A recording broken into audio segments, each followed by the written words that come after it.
وتعاونوا او تاسو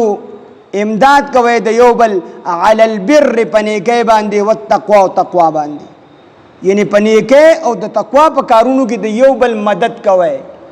الله رب العزت د دنیا دا نظام داسې جوړ کړی دی چې هر یو کس یې بل ته محتاج کړی دی یعنی په دنیا کې یو کس داسې پوره نشته چې هغه ټول کارونه په خپله باندې کړي هر یو کس الله بل ته محتاج کړی دی د دنیا دا نظام چلیږي هم په دې باندې غریب دا مالدار ته الله محتاج کړی دی مالدار غریب ته محتاج کړی دی ښځه الله خاوند ته محتاج کړی دی خاوند الله ښځې ته محتاج کړی دی زوی الله پلار ته محتاج کړی دی پلار الله زوی ته محتاج کړی دی هر یو کس بل ته محتاج دی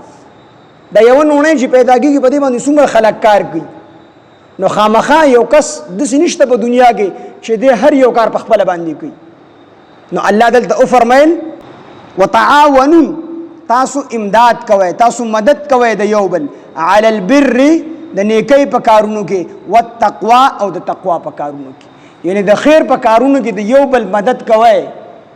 یو بل امداد کوئ ځکه چې تاسو ته ما ووایي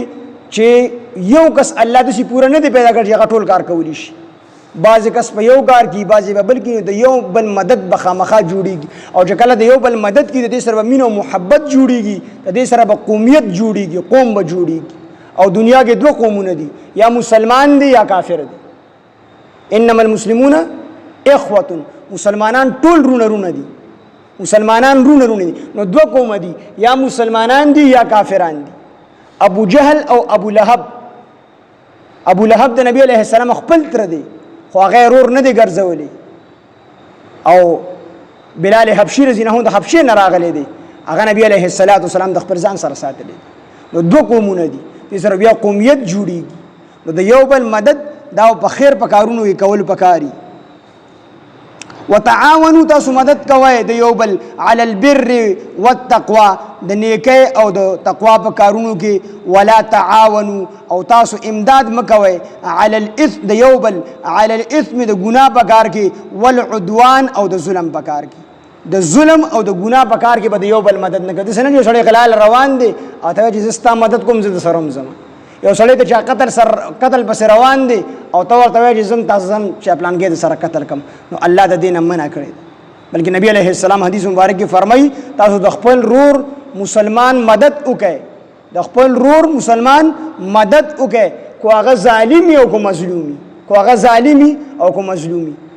نو صحابه تاسو کو د الله پیغمبره چې مظلوم نو موږ مدد وکړو خو د ظالم دا خبره زموږ په سمجھ کې نه راځي د ظالم به څنګه مدد کو مظلوم باندې خو ظلم شوی دی هغه بدل واخلو هغه سره به نوره منډه تړلو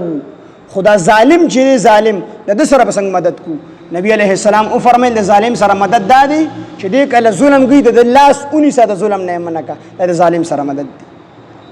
نو ولا تعاونوا تاسو د یو بل امداد مکوئ علی الاثم د ګناه په کار کې والعدوان او د ظلم په کار کې واتقوا الله او یریږئ د الله نه ان الله بشک الله تعالی شدید العقاب سخت عذاب ورکوونکی